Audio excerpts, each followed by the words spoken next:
Our interview this afternoon is with Carolyn Noonan. Carolyn is the stepdaughter of Terance Sumner Kirk. That's the story we're going to have, the story of Terance Sumner Kirk, who was a China Marine. Terry Kirk was born June of 1916 in O'Fallon, Illinois.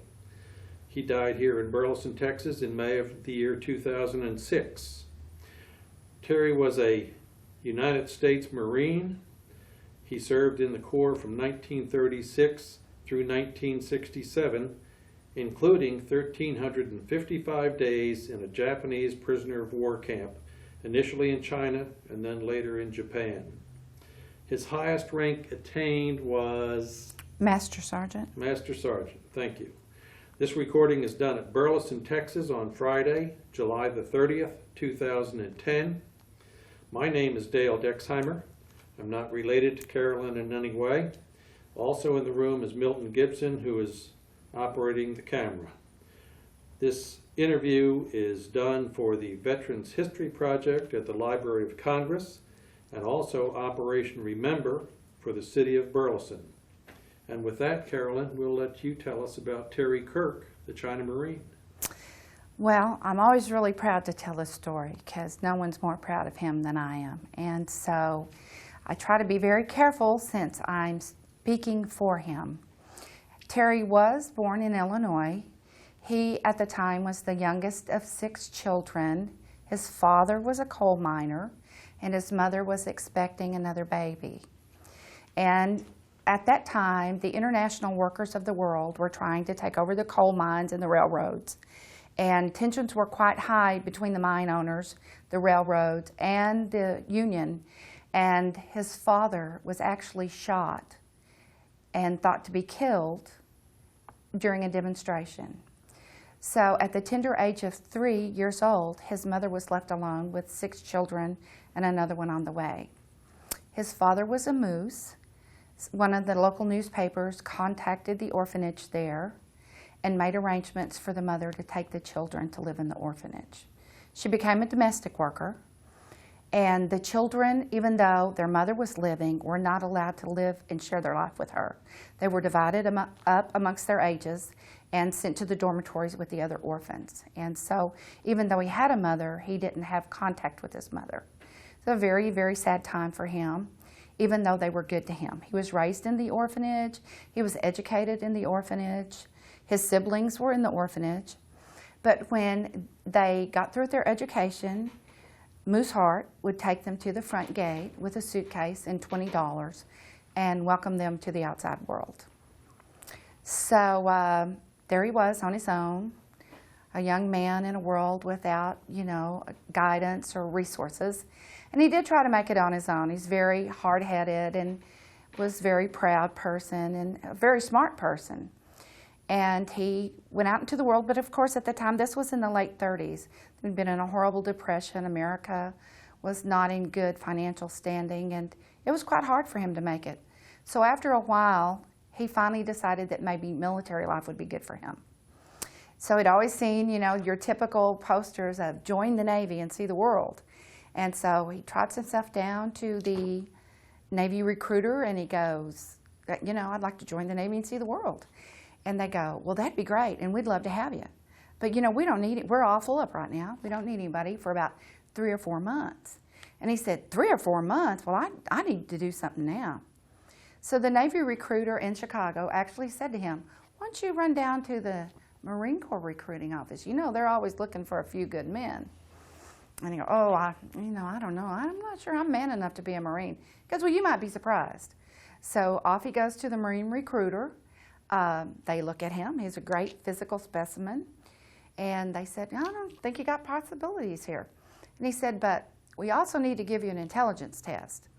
And he said, oh, well, okay. And he goes, how much is 2 plus 2? And he goes, well, that's easy, 22. And he goes, you'll do. You're in. So the story was that he went into a recruiting station at 10 o'clock in the morning, and by 2 o'clock in the afternoon, he was on a train headed for San Diego. And that's where they were taking their basic training. And along about that time, the Panay gunship was sunk in China. They took the Marines that were in Honolulu, sent them to China. They took the new recruits to Hawaii to finish their basic training in Hawaii to replace the Marines that had left for China. Now, so that people will know, China Marines were very elite Marines. They had the best duty in the world.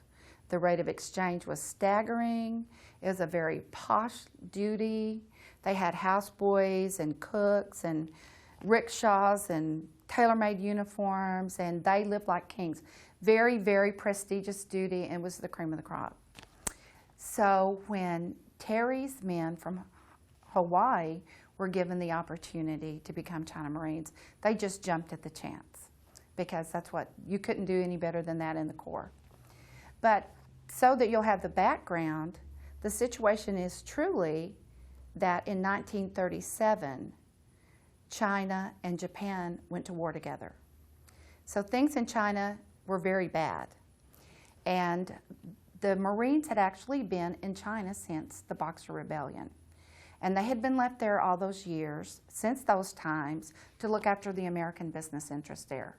Now there were Brits and Germans and French, and all these people supported the businesses that were in China to the other foreign countries. But as things got worse and things wound down and got more intense, they began to pull the troops out of China. And the French left, the Brits left, the Germans left. It just left the U.S. Marines looking after the American business interests.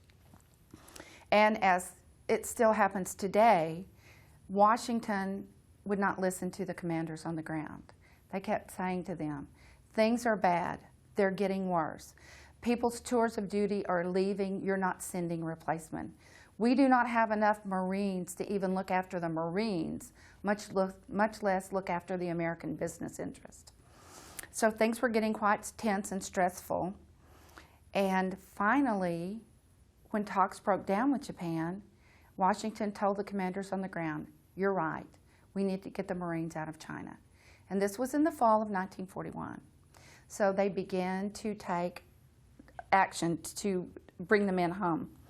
So the first plan of action was they were going to Shanghai, which was in the south, and they were going to get the 4th Marines out of Shanghai and take them to the Philippines. Took them out in November. They were going to come back and get the Marines in North China. There's only 203 North China Marines. They were a little bit separate from the ones in Shanghai. They were 1st Marines. And they were stationed in Peking, a little place called Tientsin, and a small gunnery range called Qinghuantou. So even though they were North China Marines, they were broken up into 3 posts. And headquarters was Peking. Terry had been in Tientsin, but they sent him down to Qinghuantou just the last couple of weeks because they were going home. Those men had been sent, the 23 Marines in Qinghuantou were supposed to get everything ready to leave. So Peking and Tientsin sent their heavy guns down to Qinghuantou. The guys in Qinghuantou crated them up, put them in Cosmoline, laid them on the rail car siding, and they were waiting for a ship to come get them. Now, you have to remember that China is across the international date line. So they're always a day ahead. So December 7th here was December 8th there. So the Marines have been taken out of Shanghai. They're sending a ship back to get them. They were due to leave China on December 10th. On the morning of December 8th, Terry was corporal of the guard, and they awoke to the news at 4 a.m. that Pearl Harbor had been bombed and the United States was at war. So immediately, pandemonium broke out. The guys run down to the rail car siding. They begin to drag up the crates of heavy weapons, because at this point in time, they have a couple of Browning automatic rifles and some sidearms. The guys in Tientsin and Peking are basically unarmed because they've shipped their weapons down to the port to go home, and everyone's unarmed. So being December 7th or December 8th, they were in North China. They were in the Siberian Drift. What people don't understand was about 40 degrees below zero that morning. So when the guys went down to the rail car siding at the port to drag up the weapons, they were frozen solid in their crates of Cosmoline. So right off the bat, they had a dilemma about how they would break out enough weapons to build a perimeter. And one of the guys, James Wilson, they called him Duck Butt. He finally figured out that if you drug them into the shower, into the hot water, you can melt the cosmoline off. And so with that being said, and that working well, they managed to get enough machine guns set up to build a perimeter. And then they waited for the enemy to come in. Now, since Japan had been at war with them for a long time, there were about 40,000 Japanese troops in the area. By now, there's only a total of 203 North China Marines and only 23 in Qinghuantao. And they're waiting for the enemy to come in, and they just knew it would be a hell of a fight. And they had a very young lieutenant was in command of that post, a Lieutenant Huizinga. And he was actually off the post hunting that morning, and they had to go find him and drag him back to the post. They couldn't get Peking on the phone. They couldn't get Tencent on the phone. Everyone was at odds. It was the fog of war. It was the first few hours. So as you can imagine, it was just chaos. So Lieutenant Huizinga told Terance, he said, now, Terance, you're going to be my runner. He said, you stay with me, I'll give you orders, we'll just hang with me and we'll figure out what we're doing. At one point in time, he said, go to the radio shack. I'm still trying to raise Peking for orders. Wait by the radio shack and bring me the orders when they come through. A few hours later, the enemy came into camp. The ground was frozen. You could see the silhouette of the enemy coming into camp. And Lieutenant Huizinga went out onto the field with a parley party to meet the enemy troops. Finally, the radio came alive, and they scribbled off the message. They ripped it off. They handed it to Terance, and he said, get this out there.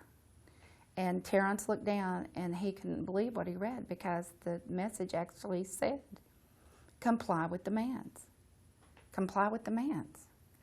And he knew that that meant a surrender. And in the Marine Corps, there's no protocol for surrender. So he takes it out to the parley party. Huizinga is meeting with the enemy officer. And as he approaches with the message, he hears the enemy officer ask Lieutenant Huizinga, what are your intentions? And Lieutenant Huizinga kind of defiantly looks at the Japanese officer and says, unless we receive orders to the contrary, we will stand and fight. And so with that, Terry gave him the message, which said, comply with demands. He read it. He passed it off to the enemy officer. And that's when their track into prisoners began. Now, Terry often laughed about that because there was 23 of them, and they sent about 2,000, Japanese troops to get them. And he said, I looked out there and I saw all those enemies. And he said, I thought to myself, well, they must know something we don't know because there's only 23 of us. But the officer asked Lieutenant Huizinga, how long will it take for your men to get ready? And he was just bewildered and didn't know what to say. And he said, well, how about 20 minutes? So they agreed. He took his men back. They dismantled everything they could and threw it in the cesspool. And interestingly enough, while they had been waiting on the enemy to come into camp, they all talked amongst themselves. And they were young and proud and tough and full of vigor and vitality. And they just thought, well, we'll just whip them in no time. This war won't last any time at all. 2 weeks, 6 weeks tops, we'll be home. This will all be behind us. But when Lieutenant Huizinga called the men together, he told them, he said, wear everything you can wear. Put on all your clothes. Take everything you can take. I fear the war will not be a short one. And Terry realized later that that was the most vital information he could have given them. Well, of course, it's only a few hours after war is declared. They round the guys up, they put them on a train, and they take them to the other Marine camp in Tencent. And at first, they don't know what to do with them. They've rounded them up. There's a lot of confusion. There's bigger fish to fry other than this handful of Marines. And so they began to negotiate the fact that they were part of the diplomatic staff. After all, they were attached to the embassy in Peking. They took the embassy staff members out. They were their guards, and so there was a lot of confusion and a lot of discussion that they should be released as diplomatic staff and repatriated during those first couple of weeks. And the subject would come up, the guys would get inspired, the conversation would die away. And at some point in time, they just never came to get them. So that's when reality began to set in. When they first decided they wouldn't be repatriated, they were then gathered up and put on a little narrow gauge railroad train car and taken down to Wusong. That was their first official prison camp. Their first prison was actually in the Marine compound, but now they've been taken out of the north. They travel for 3.5 or 4 days by narrow gauge rail car to their first prison camp outside of Shanghai in a place called Wusong. It was still very cold, but they knew they were going south. They crammed the prisoners into cars so small that they couldn't lie down. They couldn't sit down. And for 3.5 days, they virtually were not fed or given water. But Terry said they knew that in the end, it saved them because being crammed in there so tightly, they kept each other warm. And they didn't freeze to death that first leg. But when Terry got there, by then, Wake Island had fallen, and they arrived at their first prison camp in their winter clothes, and they saw prisoners standing at the barbed wire fence.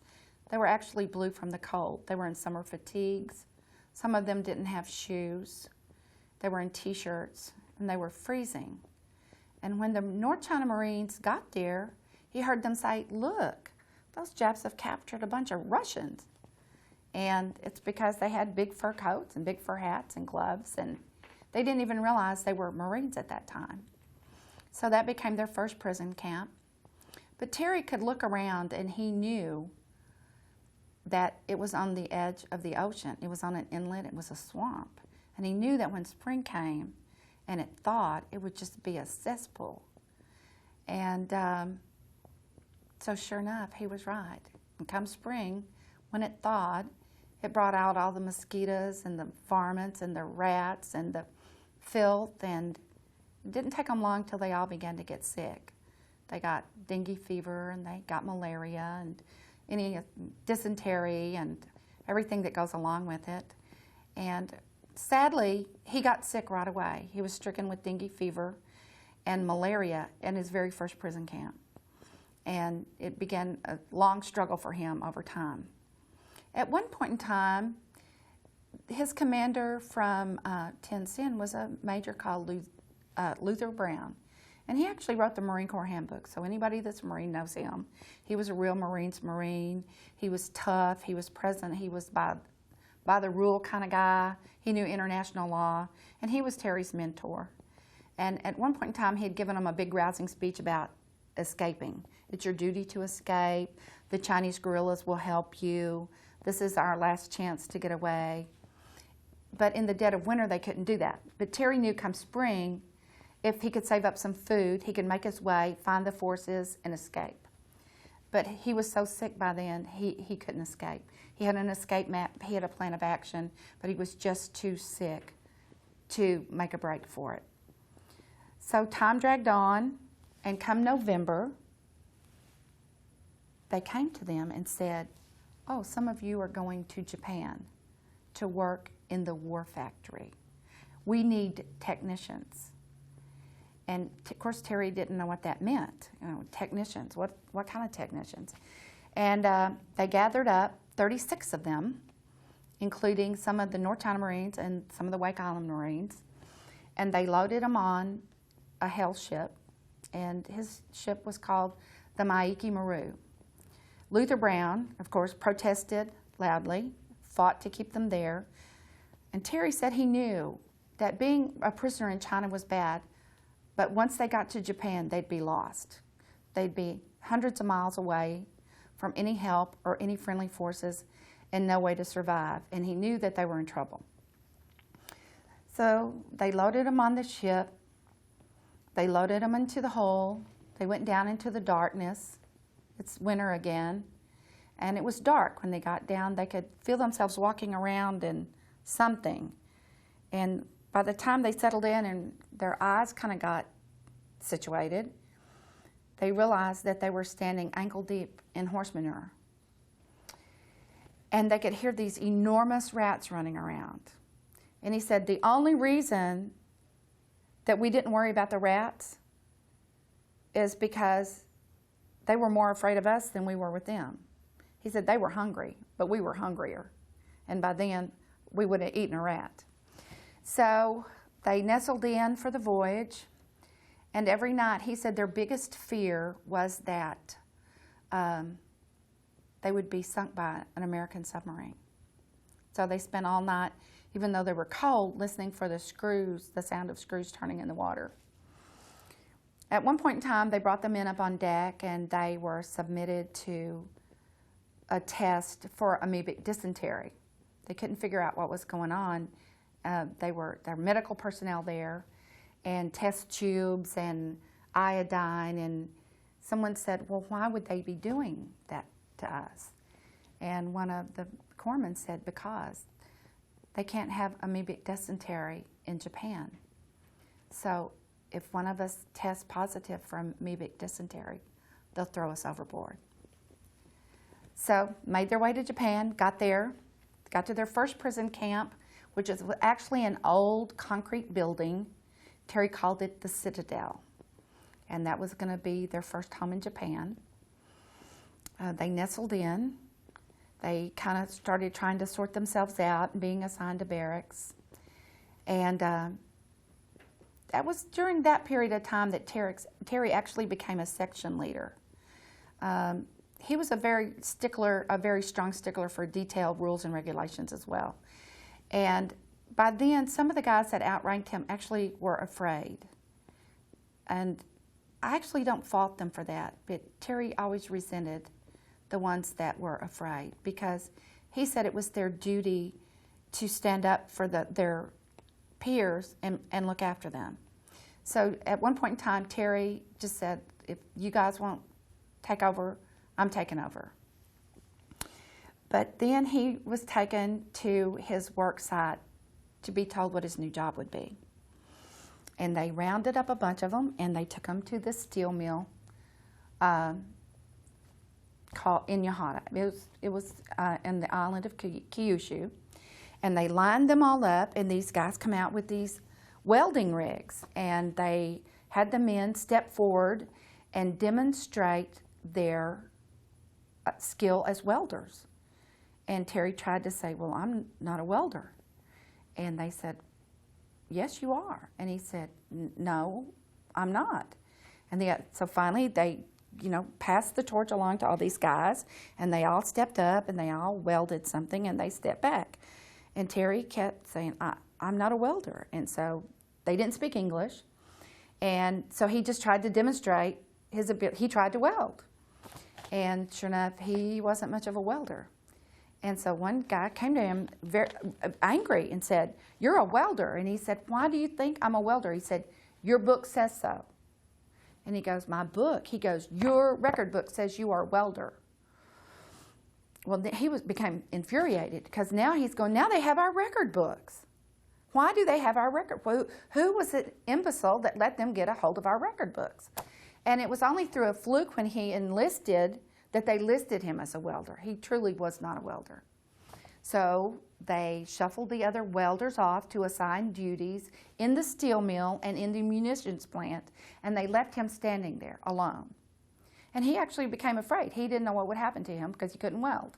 And he waited, and time went by, and lunch came by, and he saw the other prisoners getting out their lunch boxes and eating their little ball of rice, and so he did that too. But then he actually began to think, what will happen if I can't weld and they don't have a job for me? He thought they might just shoot him. And so about that time, he looked up and he sees the guards coming back with a young, attractive Japanese man, and he spoke to him in perfect English without a Japanese accent. And he said, hi, I'm Nisi. And he said, I heard you had some trouble today. And he said, I was so relieved to hear an American voice that I didn't know what to do. And he said, these guys think I'm a welder. I'm not a welder. And he said, you know, I don't know how that happened, but I'm not a welder, and now I don't know what they're going to do with me. And he goes, well, don't worry. He said, can you use a cutting torch? And he said, well, yeah, I think I can do that. He goes, great, I'll get you a job working on the scrap iron pile.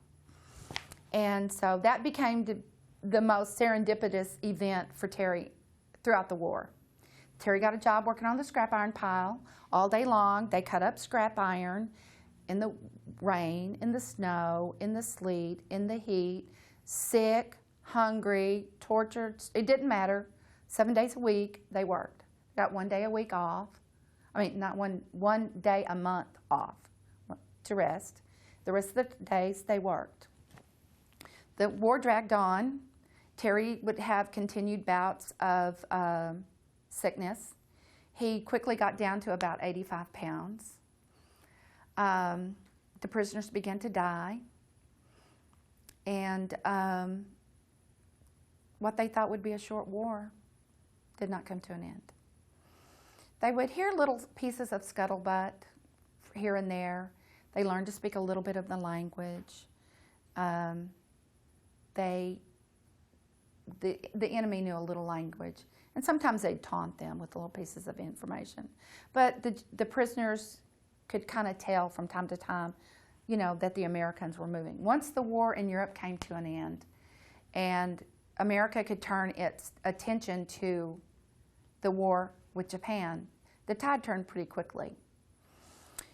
A lot of people think that all the North China Marines stayed together. That, of course, was not true either. They were shuffled off to different prison camps for different purposes, a little bit at a time. Some were sent to work in shipyards, some in coal mines, carbide mines, you know, munitions plants. They all had different tasks. But sadly, Terry and his men were actually sent to Japan very, very early in the war. Many of them stayed in China to work, and many of them didn't go to Japan till much later. It was just his bad luck that he was one of the first ones sent to Japan. They eventually moved them to another prison camp on the other side of the steel mill, but their jobs actually didn't change. They just changed the location of the camp. But all of them were sick. The war began not to go well for the enemy. They, at one point in time, they were all called together and they were given a Red Cross package. And they were not given a whole Red Cross package, but they were given a Red Cross package to share between two of the men. And Terry happened to see a warehouse building, and it was full of Red Cross packages. And they began to be very relieved because they go, well, as long as we have Red Cross package, we'll be okay. And so they were relieved. They were happy to have the Red Cross package. But the next day, they were all gone. And they actually used to feed their own troops with the prisoners' Red Cross packages. So that was the end of those. He never saw another one throughout the war.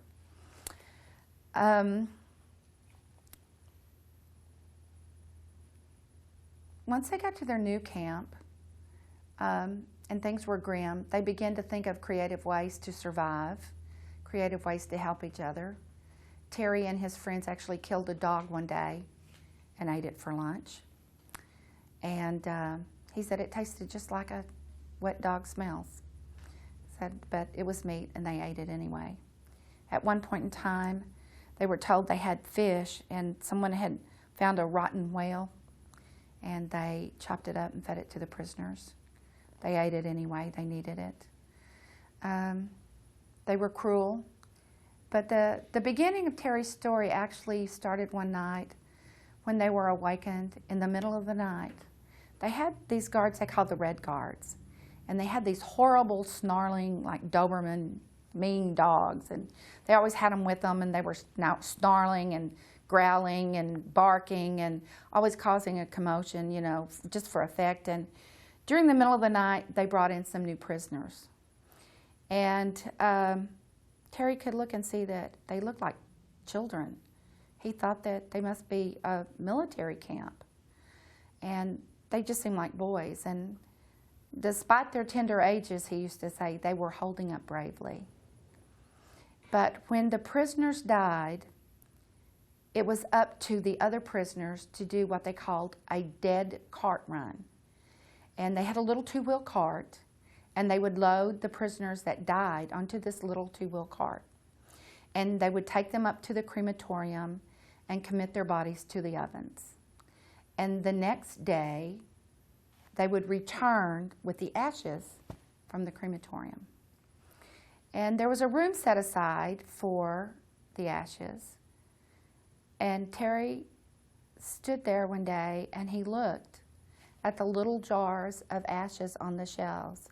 And he realized there was enough ashes, there was enough space on the shelves to store the ashes of every man in camp. And he said, how will we ever know what happened to them by looking into a little jar of ashes? How will the world ever know? And he knew then that the goal was that the ashes of every man would be stored in jars on those shelves. And that's where the idea to build a secret camera came from. When he was a little boy in the orphanage, his brother Art had taught him how to build a little simple box camera. And he kept thinking to himself that if he could do that, he knew he could make it work. Just knew he could make it work. So the thought kept being there. They kept struggling through. They kept hearing scuttlebutt. They thought the war would turn. They hoped things would get better. The death toll was rising. They were very desperate. Now, in January of 1944, when the Marines left, some of them were able to take some things and some of them weren't. Again, they didn't know what to do with the North Carolina Marines. But the one thing that Terry had kept that he held on to was a bathrobe that he had made for his brother Art. It was his most prized possession. His brother meant the world to him, and he had kept it with him all through prison camp. But he became so desperate, he had traded off everything he had, and he knew that if he was as sick as he was, weighing 85 pounds, that if he'd survived, he'd have to trade the bathrobe for food. So he went to a Brit who made deals with the enemy. He bartered, he negotiated deals. And he made a deal with one of the guards to trade the bathrobe for 1 pot of stew a week for 10 weeks. And it had to be real stew, well, with meat in it and vegetables in it and real food. And at the end, then he would trade him the bathrobe at the end when it was paid for. Of course, halfway through, the guard wanted to renege on the deal. But Terry, he was tough. Now, I mean, he might have gotten his beat, he was just the kind of guy that he'd stand his ground and he didn't care what it looked like when that happened. So he just said no, wouldn't do it. He stood his ground. The guy was very incensed. He left. But the next morning, he took the bathrobe to another barracks and asked someone to stash it for him. The next night, they came to get Terry to take him to the guardhouse. And when he got there, there were 2 other guards in the guardhouse waiting to work him over. And they had him kneel on a bench on his shins, and they had these 2x2 sticks that they were beating him with. And when they were finished with that part, they had been heating up a red-hot poker in the potbelly stove. It was January. It was cold. And they went to the stove and took it out, and they came it. And Terry closed his eyes because he thought they were going to burn his eyes out. He could see, he said, I could see the glow of the poker through my closed eyes. And he said, then they went around behind him, and they were going to brand him with it. But about that time, as it turns out, the sergeant major of the camp had been watching through a window and saw them. I guess he thinks they saw them take him to the guardhouse. And he let it go on for a while, but then when it got out of hand, he interrupted it. And he came in, he actually kind of came to Terry's rescue. But when he got Terry outside, he said, if the roles were changed and it was one of our guys, would you do the same thing? And Terry said, I thought it was a loaded question. He goes, I thought no matter what I told him, it would be the wrong answer. And he said, so I just told him, well, hell yes, and worse. And so the sergeant major actually took a bucket of ice water and broke the water and dumped it on Terry's head and said, that ought to cool you off. So he was saved. But then the winter turned into spring. To finish the story, as it turns out, the guy finished paying for the bathrobe. Terry paid him the bathrobe, and it was enough food to get him into spring. Spring came, but he was stricken with a near-fatal attack of malaria again. He'd been very sick. He'd been delirious. They thought he wouldn't make it. By then, it didn't matter. I mean, the death toll was incredible. And he finally dragged himself back to work on the scrap iron pile. But then one day, his friend Nisi comes by again. He would see Nisi, Nisi was the camp interpreter. And he would go to different work areas to interpret for the men and the foremen and the guards. And he would see Nisi on his bicycle with his little briefcase going from spot to spot to interpret. So he came to Kirk and he said, well, I heard you were really, really sick. And he said, yeah. He said, I don't know if I can make it again. He said, that one about did me in. And so Nisi said to him, I've got a friend that's a doctor. And he's been working on an experimental drug for malaria. And he's looking for a human guinea pig. And if things are like they are, would you want to consider it? And Terry said, well, yes. Because he said, I don't think I can survive another attack. He said, if it happens again, I don't think I have a chance. So Nisi went to the camp officer and asked if he could have permission to take Terry out of camp to his doctor friend. It was in the spring, May, and he said, well, I got permission. We can go, and I'll ride my bicycle, and you can walk. And Terry noticed what a beautiful day it was. He talked about that. It was really just a glorious day, and he was out of camp, and he was kind of on his own, and it felt good to be out, and what a pretty day it was. And they got to this very sterile doctor's office and had frosted glass doors, and he got in there, and there was a very petite little nurse in a white, crisp nurse's uniform. And she said, just wait here, and I'll see what we're doing. And she took Nisi and disappeared. And Terry sat there alone for the first time, unattended, in all that time. And he realized, I'm alone, and how strange it seemed to him. And he looked at his sterile surroundings, and he looked down at his rags that were filthy and full of lice, and he was real ashamed for a minute. And then he got mad at himself for being ashamed, because he goes, it's not my fault I'm like this. I can't, he kind of got indignant. But then the doctor came and said, are you ready? You can come back. He was a nice guy and kind of checked him out. And the nurse was there, and Nisi was there, very interested. And so Terry said the doctor got out a hypodermic needle, and it was filled with a red liquid. And he says all he can think of, it must have been like some form of quinine. He's tried to think about it. And so the doctor went through it again. He said he wants to make sure, we don't know if it'll work. We don't know how it works on humans. And, as long as you're aware of the risk, do you still want to take it? He said, yes, I do. So they gave him a shot, and they all watched him intently. And he said, how do you feel? And he goes, I feel fine. So he stands up from his chair, and he said he just had this blinding heat flash come over him. And down he went.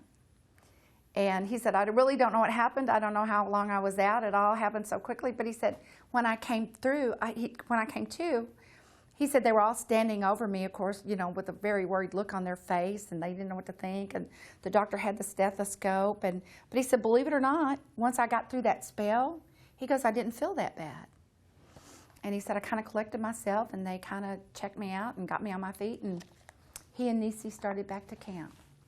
But it was at that point in time that he decided that he would ask Nisi for help, because he had learned that Nisi was actually a Japanese American citizen, He'd been tricked into coming to the war, coming to Japan before the war. And once he got there, they pressed him into imperial service. And so he was not a welcome participant in the war anyway. And he just was kind of a victim of circumstance as well. So Terry talked to him and he said, do you see what's happening? Do you see what's going on in the crematorium? Do you see the men in the hospital? And he did, and he said, how are we ever going to make them pay for this? And he didn't know, and he said, well, we could take some pictures. And Nisi, of course, was startled. And he said, you want me to get you a camera? And he said, no. He said, I'll build a camera. He said, but I would need for you to get me some photographic plates. And, Nisi was like, I don't know. I mean, this kind of, dangerous. And he kept saying, but it's the only thing we can do. We could do it. We can make it work. And so Nisi was very concerned, but Terry's very persuasive. And he just appealed to the moral conscience. And so finally, he kind of got lighthearted about it. He goes, oh, what is the worst that could happen? And he goes, well, they could shoot us. And he said, well, they might shoot me, but I don't know that they'd shoot you.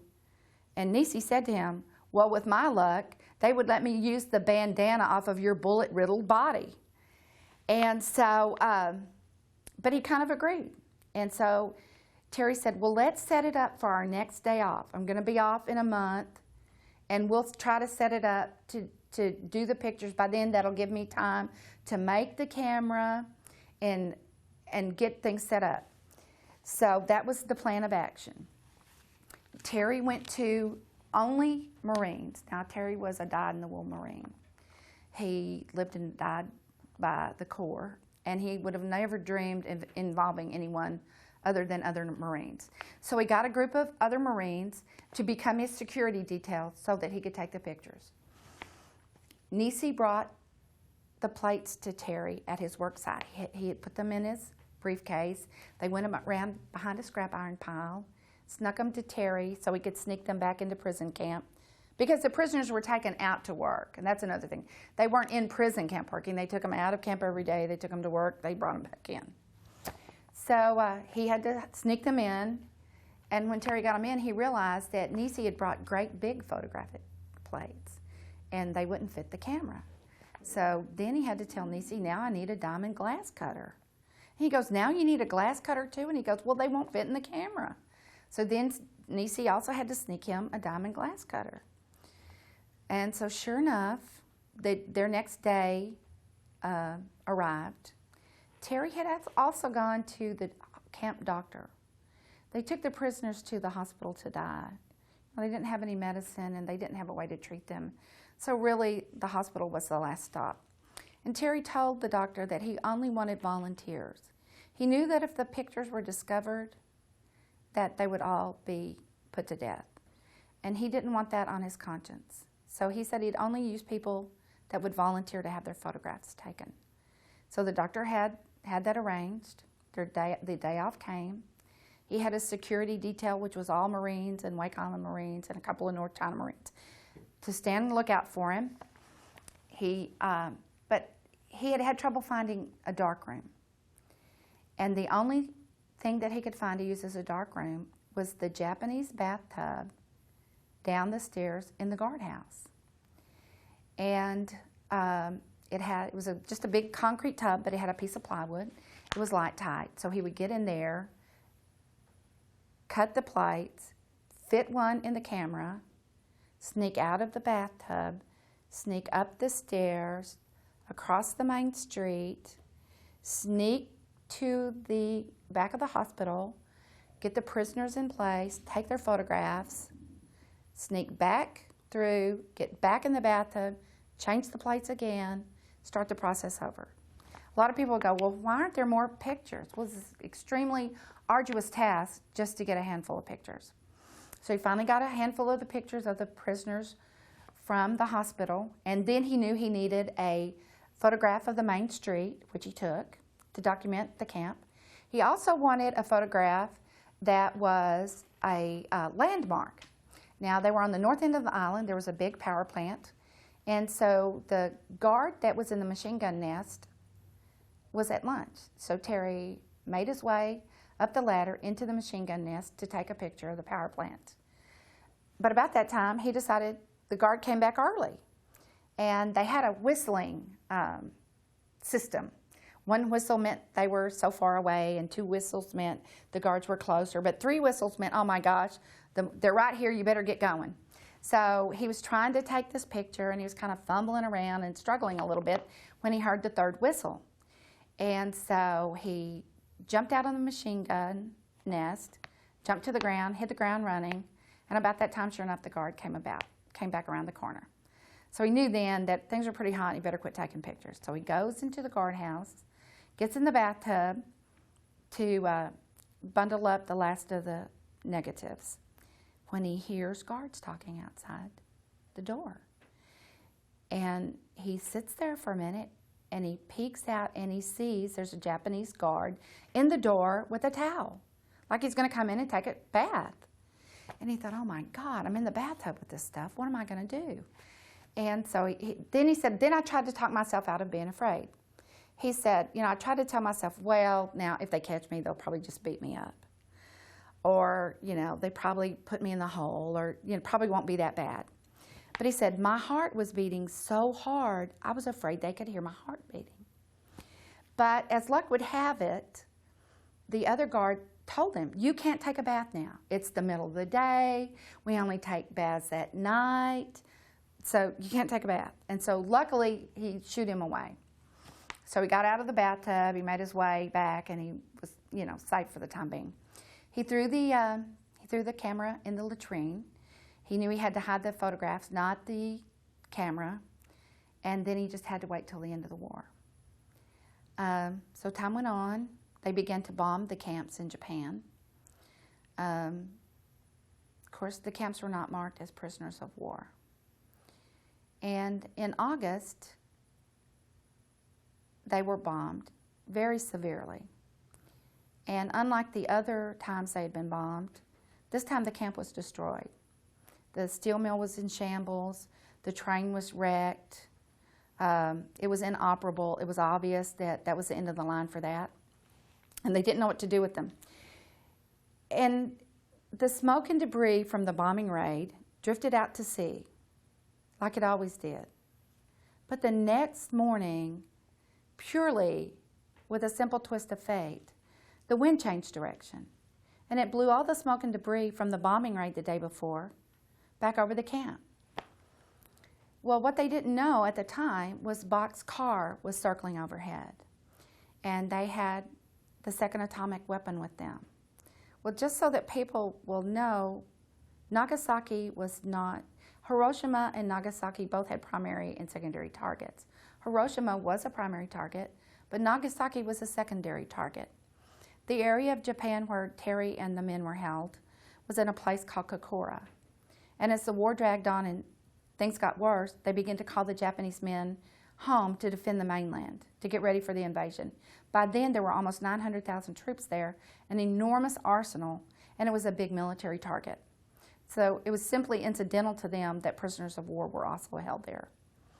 But when Boxcar came, they had been given very, very strict instructions not to drop the bomb unless they could photograph it. It's a very historic event, as you can imagine. They couldn't bomb by radar, and they couldn't photograph it. So as fuel became an issue, they finally moved on to a secondary target. And the men actually were spared that fate. But then the war did come to an end. They knew something was wrong right away. There was scuttlebutt, there was chatter, there was uncertainty, and they didn't send the men to work. Another day came, and they didn't send the men to work. And they called them all into what they called the quadrangle. And it was the largest open area in the camp. And there were so many men called into camp that they couldn't all squeeze in there. They were huddled around. And Terry said a Japanese officer they'd never seen came into the crowd of men, and they set up a step ladder. And he mounted the step ladder and looked out across the men. And he said he must have looked at us for a whole minute. before he spoke. And he said, he spoke in flawless English.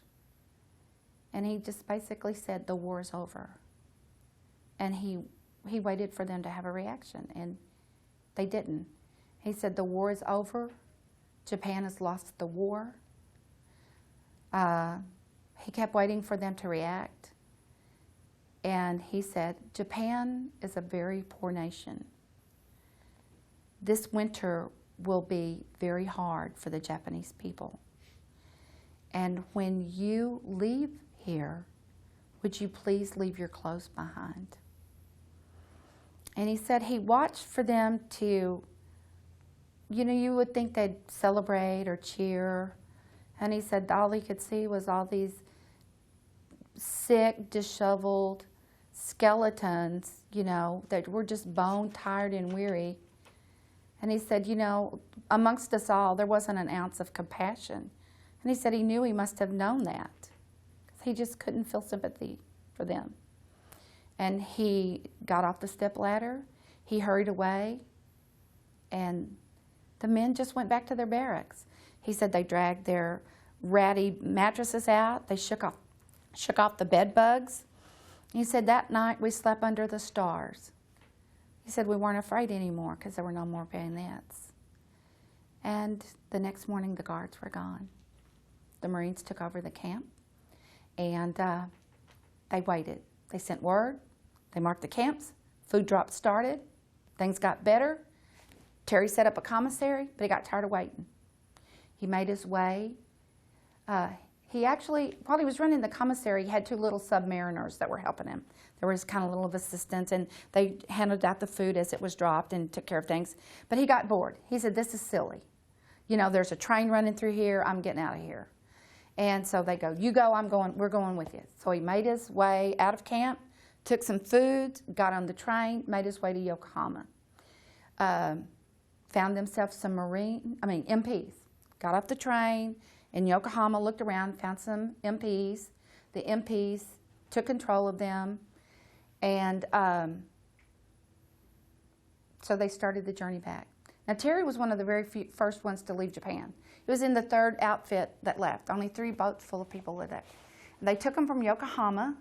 They gave him a shower, gave him a bath, gave him some food, took him over to Guam. When they got to Guam, Terry turned over the photographs. They took them in for debriefing. And there was the FBI, there was people from the State Department, military officers. He gave them the photographs, but he kept the negatives. And at that point in time, they had him sign a gag order, not to tell what happened to him in prison camp. He didn't understand it, but he was a good Marine. He followed orders. He wanted to get out of there. So he signed it. He went on his way. Was again stricken with cat fever now, as when he got as far as Iwo Jima. Was delayed a little bit, finally got him into Honolulu, and from there he made his way home. Terry stayed in the Marine Corps. He was a very dedicated Marine. Fierce patriot, hard-headed, funny. And all those years, he never told. But after he got out of the Marine Corps, and he began to age, and he began to see his fellow prisoners die, he knew that they died, no one would know what happened to them. It was at that time he decided to tell the story of the secret camera. The Marine Corps were gifted the negatives in 1996. And in the year 2004, Oliver North found his photographs in the war crimes trials, so he did live long enough to see they were used for their intended purpose. And the History Channel found out that his gag order was lifted about the same time. So that's the basic story of the secret camera.